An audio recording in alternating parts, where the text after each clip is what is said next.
So ultimately, who prices the home? Market or The realtor or the homeowner? Homeowner. Homeowner. Okay, you're right. You'll like my realtor.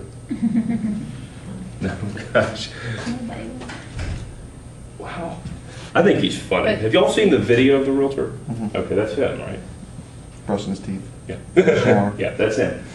Go ahead. I'm sorry. No, but see, I also, though, have the perspective that, the number of being able to say, hey, if we're looking between this number and this number, the fact that there are 36, I mean, I don't print them out as far as actives. Right. But that also says something, because, yeah, I try to get the basic standard of Sure. closed under contract. Mhm. But if I'm looking at them and saying, okay, let's do a quick of the math. If there are 36, Absolutely. that right there shows there's 8 months of inventory. I mean, it's powerful from that standpoint. So, and I agree with that. So before I show them the individual comps, if I'm looking in a school district or a neighborhood or a price range, I'll pull a basic CMA for that whole neighborhood.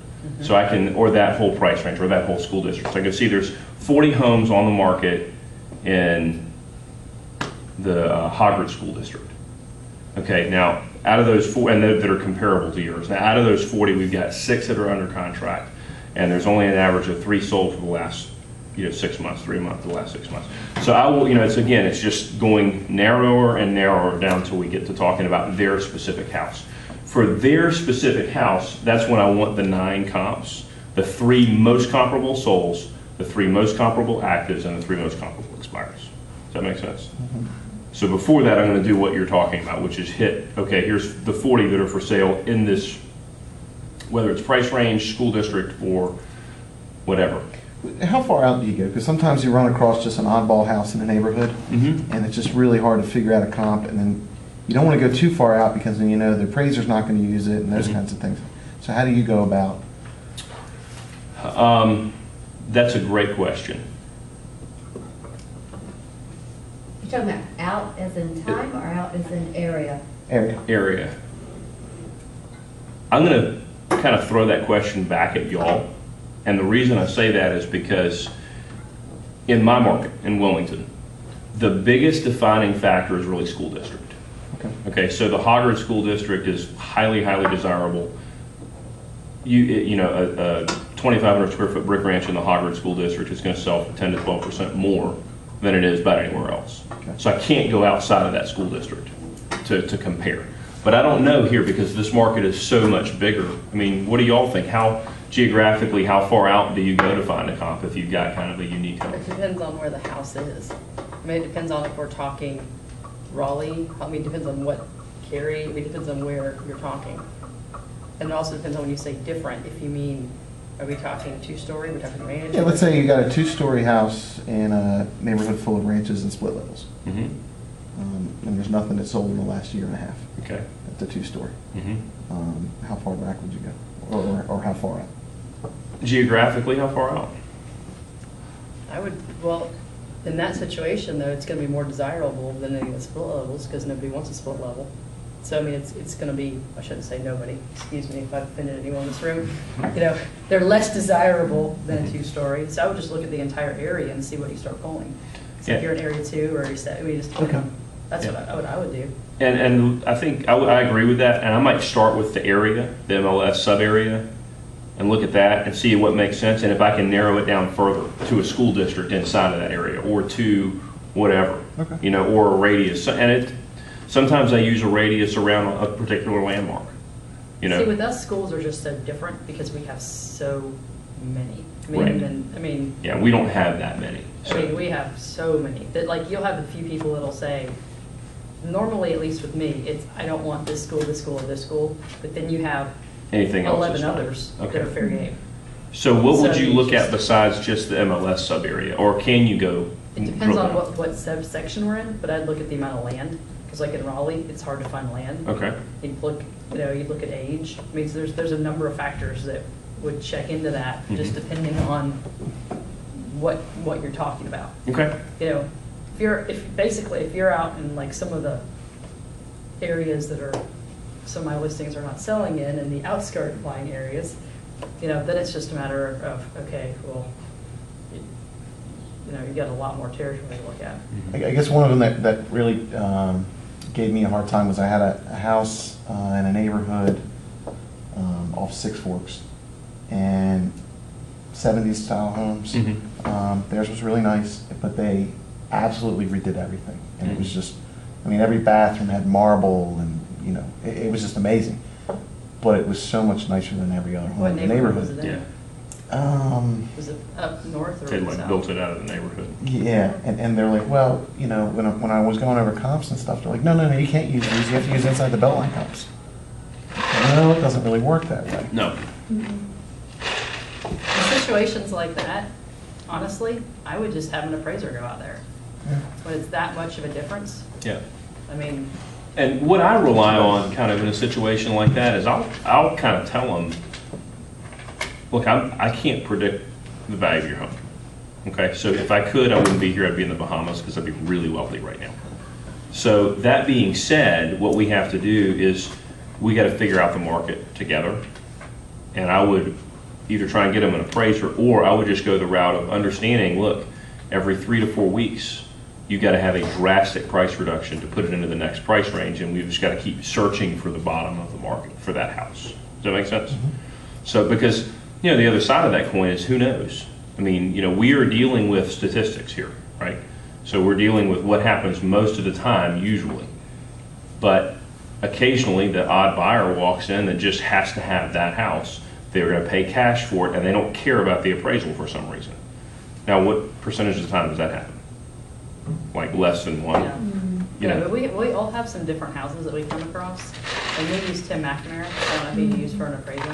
He's fabulous, and he'll go out there and basically go, okay, this is the price range it needs to be in. Because like, we have one, and my parents have one in their neighborhood, where literally, we call it the Miami Vice house. Because, I mean, they have done so much to this house. Yeah, from a standpoint of just what they put millions into this house, that they couldn't get that out of there, they tried. You know, so I mean, it's just, in those unique situations, that sometimes it's just. Is he pretty accurate on the price? I mean, have you found that when you price it as he's suggested, that does sell? Phenomenal. Cool. There you go. That's what I do. Okay. Tim McNamara. So we like the And homeowner my to price phone the is on, I'll home. give you his phone number, but I'll wait. Go to valuableabode.com. Yes. So let me ask you a question. How do you Value. physically, Write it down. It's a number of you, but give me the contact. Yes, that's If you him can right write it there. Check him out. He's been doing it like 25 years or something. So he's new. literally, how would you get the seller to choose the price of their home? That green sheet. Yeah, it's the spreadsheet. We're going to go into, y'all seen this spreadsheet before? Some of you, okay. How many of you are really comfortable with it and like it, and it's easy for you to use? Okay, good. Because that's what we're going to work on today, is we're going to spend the next 30 minutes or so just understanding how to manipulate the spreadsheet and work it so that it works. Fair enough? Okay, so basically, let's go through the kind of bullet points of what we've hit so far. Number one is determine motivation by being a consultant, right? We kind of hammered that through early on. The second thing is, I like to, and this is back to something I said a second ago, I like to use my position as a consultant as a differentiator and essentially say, look, I'm a consultant. Ultimately, Mr. Seller, this is your home. You bought it, you built it, you've lived here, whatever the case is.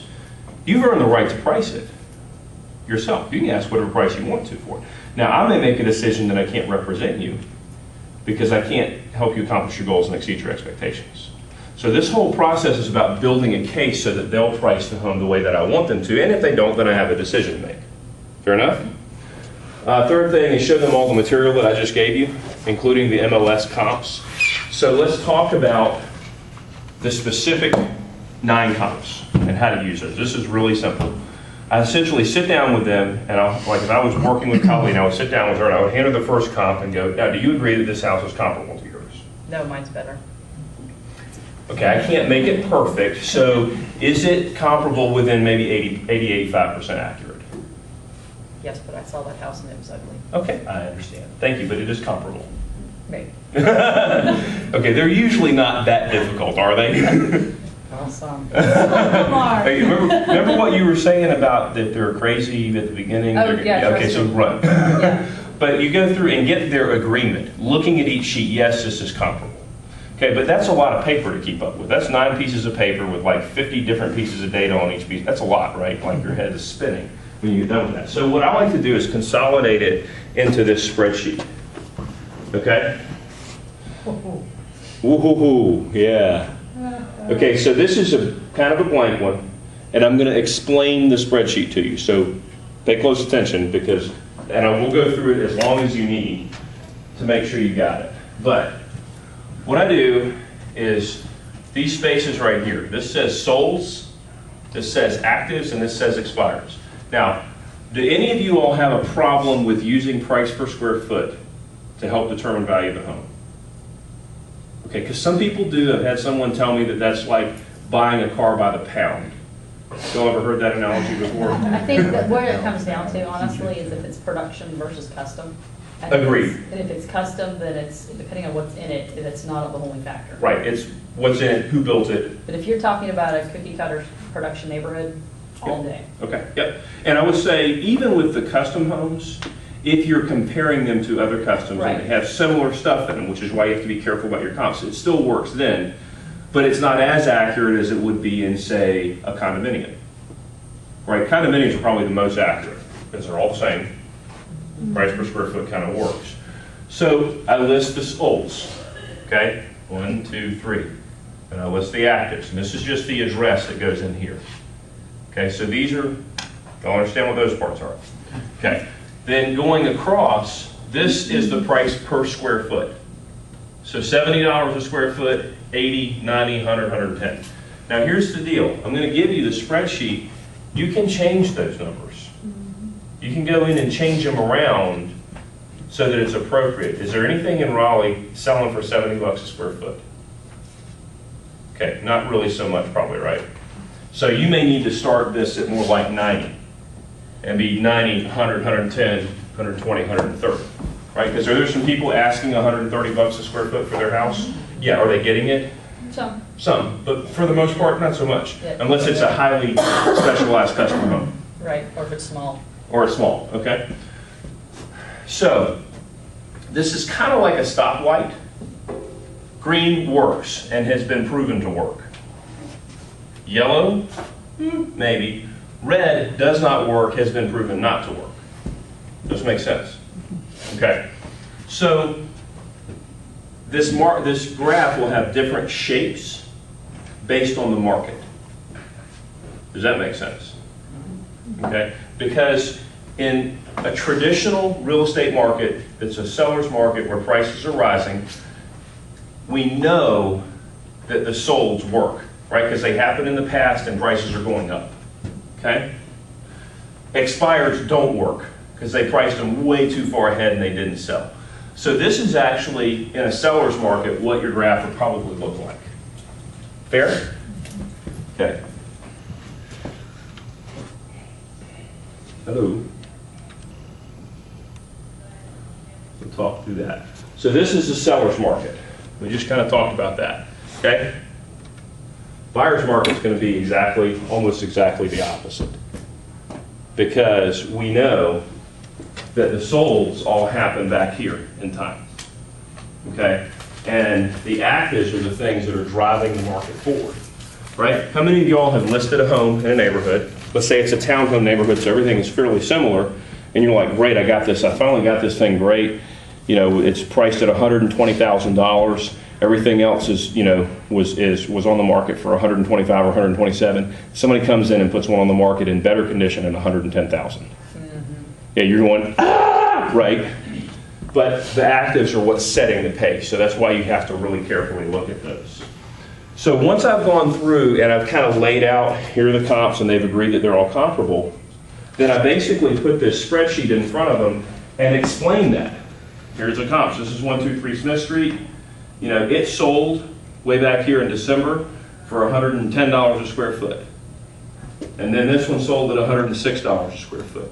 Now we've got some stuff in here that is on the market for sale right now, and it's down here in this mid-yellow range. And typically the expires are going to be mid-yellow and higher because we know they didn't work. So then I just kind of turn the piece of paper around and ask the seller to point on this bottom line down here where they think their house ought to be priced. So what happens when I do that? Very high, top Take of a the green. calculator and start counting. Okay, good question. Most of the time, they're going to point mid-yellow and down. Most of the time. So y'all understand, you can move the red around, okay, so that it makes sense. Because you want them to point mid-yellow or down, right? Understand that's what they're going to do. You need to design the graph so that they will do that. Lastly brings up a great point. So I've had a guy grab it and go for his calculator, right? Because he's sitting there going, $112.13 per square foot times 3,287 square feet. And I'm like, give me the calculator, just point. This is the market. This is your visual. This is your visual. This is the market, just point. They don't like it, but they do point mid-yellow or down typically. Occasionally, they will try and fight with you because they'll say, I think Ralph tells a story about, I'm not playing your stupid So game. if they say, but if that one's sold and that one there's there in the red, Mhm. why wouldn't I put mine there? Because that happened in history and we've already agreed that prices are falling. They're going down. So you got to get ahead of the market in order to save money because the most your home is worth is what it's going to be worth today. I Okay? like it, CB. So Ralph has told the story of the guy that throws a pen down and says, I'm not playing your stupid game. So what do you say? What do you say back? That's the problem. It's not a game. Is it stupid does. Stupid is as stupid does. That's the problem. It's not a game, right? Because is it? It's not a game. And this is reality, okay? So any questions about the so-called magic spreadsheet? Wow, you guys are I'm either boring y'all to death. Your bottom line is you're still juggling those colors. Oh yeah, absolutely. You gotta manipulate it to make it That's work right. for you. Right. And sometimes that takes effort. It does. And if it takes too much effort, I won't use it. Yeah. I don't. I mean, this is not a bulletproof, foolproof. Use the spreadsheet 120% of the time. I probably use that spreadsheet 75% of the time. Just don't put the numbers on there. Just keep the boxes. Right. But it's not bulletproof, but it's a great tool.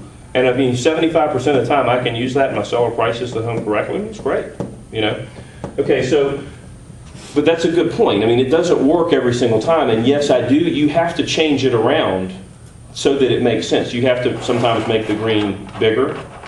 Okay, sometimes make the yellow smaller, sometimes make the yellow bigger. I like to have a lot of red area because they won't point in the red. They try, but they don't like to. It's like the opposite of Pavlov's dog. They kind of twitch when they try and point in the red, and it doesn't work, which is good.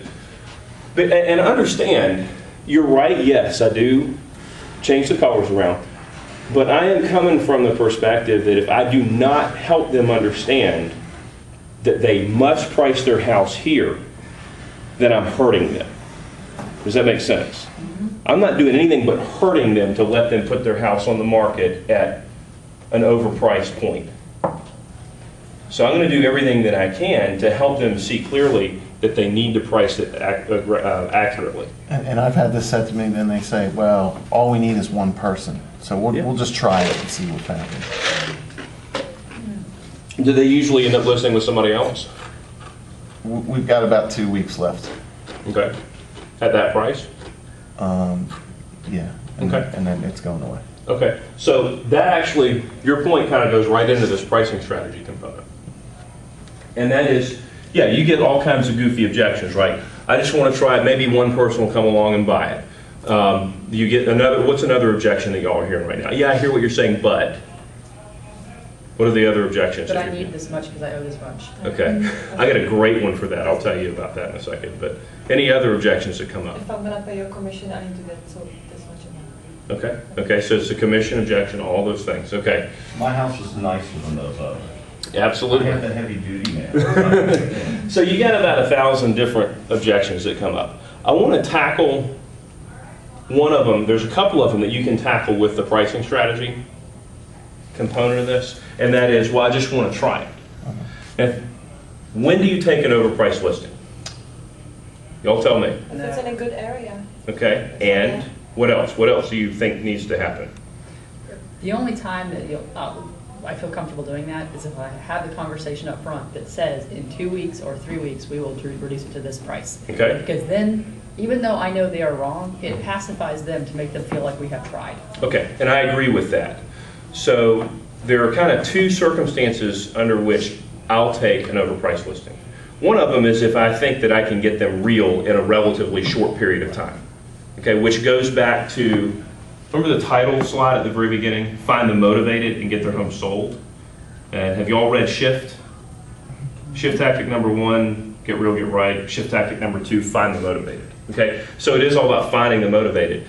And you have to judge subjectively where they are in probably their grieving process and how fast they'll move to the next step. So that's one way.